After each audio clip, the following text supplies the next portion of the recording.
दैनिक जागरण का संपादकीय डिक्टेशन। गति 80 और 100 शब्द प्रति मिनट। 80 शब्द प्रति मिनट स्टार्ट होगा 5 सेकेंड बाद।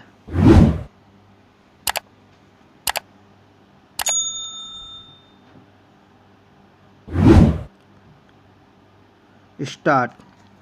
केंद्र सरकार की ओर से शहरों में सार्वजनिक परिवहन का नया ढांचा बनाने की कोशिश समय की मांग है।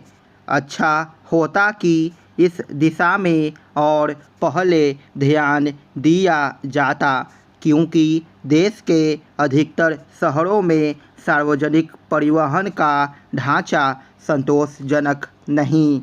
भारत के शहर उस सूची से बाहर हैं जहां सार्वजनिक परिवहन का ढांचा बेहतर है।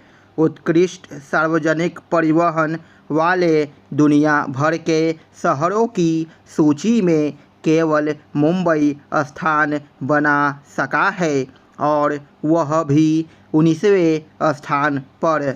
अच्छा होगा कि जिस तरह केंद्र सरकार सार्वजनिक परिवहन ढांचे की सुध लेने जा रही है, उसी तरह राज्य सरकारें भी ले। वैसे भी यह उनका ही प्राथमिक दायित्व है।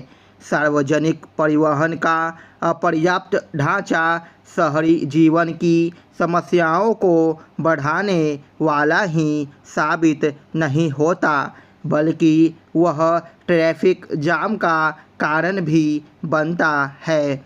यह सही है कि हाल के वर्षों में उन शहरों की संख्या बढ़ी है जहां मेट्रो सेवा संचालित की गई है, लेकिन राजधानी दिल्ली को छोड़कर अधिकांश शहरों में इस सेवा की उपलब्धता एक सीमित इलाके में ही है।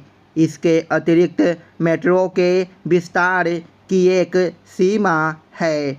इन स्थितियों में केंद्र सरकार की ओर से अगले 5 वर्ष में विभिन्न शहरों को 2 लाख इलेक्ट्रिक बसें उपलब्ध कराए जाने की पहल स्वागत योग्य है।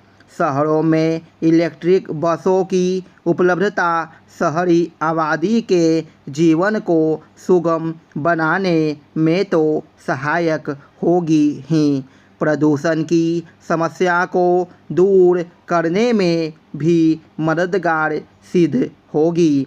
यह अच्छा है कि केंद्र सरकार शहरों में सार्वजनिक परिवहन को लेकर जो नई नीति लेकर आने जा रही है, उसमें इस पर विशेष बल दिया जाएगा कि ज़्यादा से ज़्यादा संख्या में इलेक्ट्रिक वाहनों का उपयोग हो।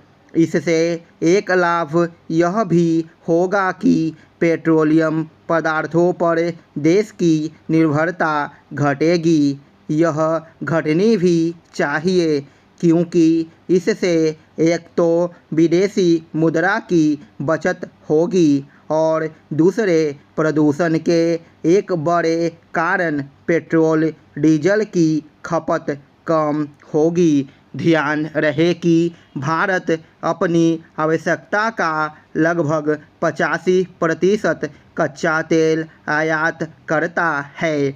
यह सार्वजनिक परिवहन के लचर ढांचे का ही परिणाम है कि शहरों में दोपहिया वाहनों और कारों की संख्या बढ़ती जा रही है। इसकी अनदेखी नहीं की जानी चाहिए कि एक बड़ी संख्या में लोग सार्वजनिक परिवहन के सुगम ढांचे के अभाव में दैनिक जीवन में निजी वाहनों का उपयोग करते हैं।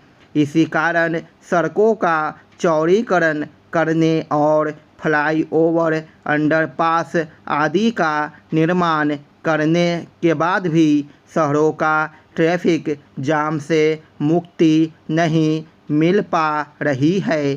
शहरों में सुगम और वहन करने योग्य सार्वजनिक परिवहन ढांचे का विस्तार केवल शहरों के अंदर ही नहीं बल्कि निकटवर्ती शहरों तक भी होना चाहिए, ताकि बड़े शहरों में होने वाले पलायन का सिलसिला कुछ थमे। सार्वजनिक परिवहन की व्यवस्था ऐसी होनी चाहिए जिससे कम से कम लोग निजी वाहनों का उपयोग करें। स्टॉप। 100 शब्द प्रति मिनट स्टार्ट होगा 5 सेकंड बाद।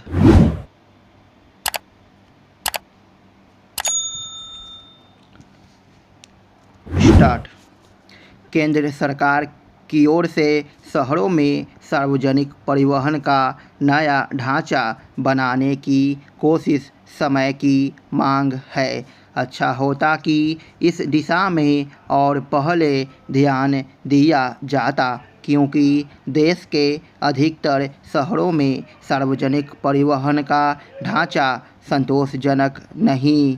भारत के शहर उस सूची से बाहर हैं जहां सार्वजनिक परिवहन का ढांचा बेहतर है।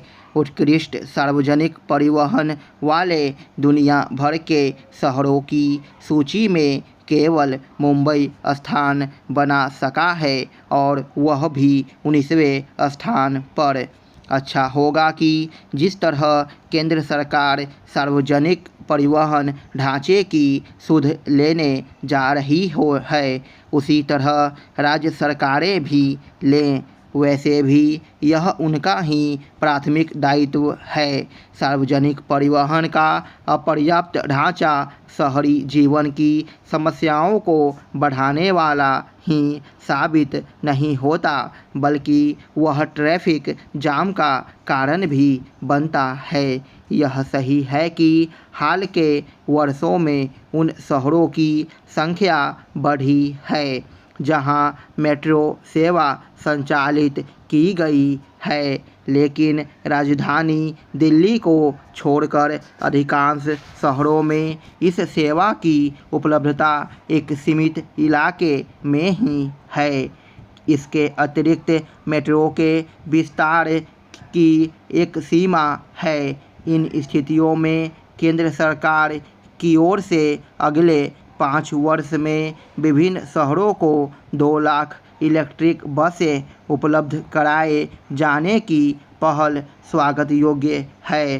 शहरों में इलेक्ट्रिक बसों की उपलब्धता शहरी आबादी के जीवन को सुगम बनाने में तो सहायक होगी ही, प्रदूषण की समस्या को दूर करने में भी मददगार सिद्ध होगी। अच्छा है कि केंद्र सरकार शहरों में सार्वजनिक परिवहन को लेकर जो नई नीति लेकर आने जा रही है, उसमें इस पर विशेष बल दिया जाएगा कि ज़्यादा से ज़्यादा संख्या में इलेक्ट्रिक वाहनों का उपयोग हो।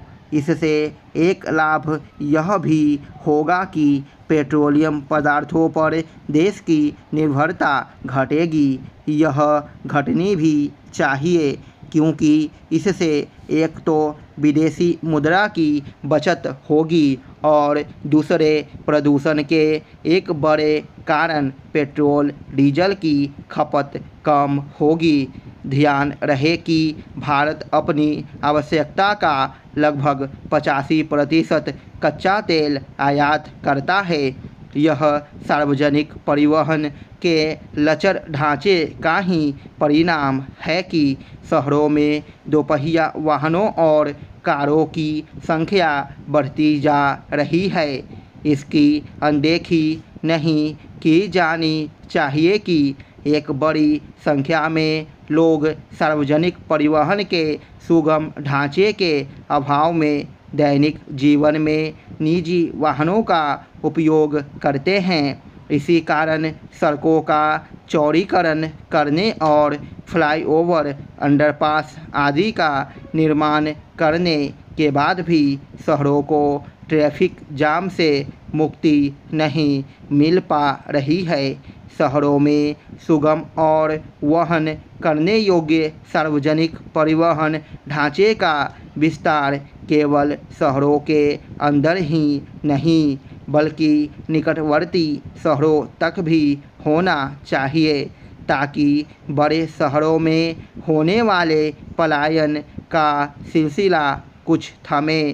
सार्वजनिक परिवहन की व्यवस्था ऐसी होनी चाहिए जिससे कम से कम लोग निजी वाहनों का उपयोग करें। स्टॉप।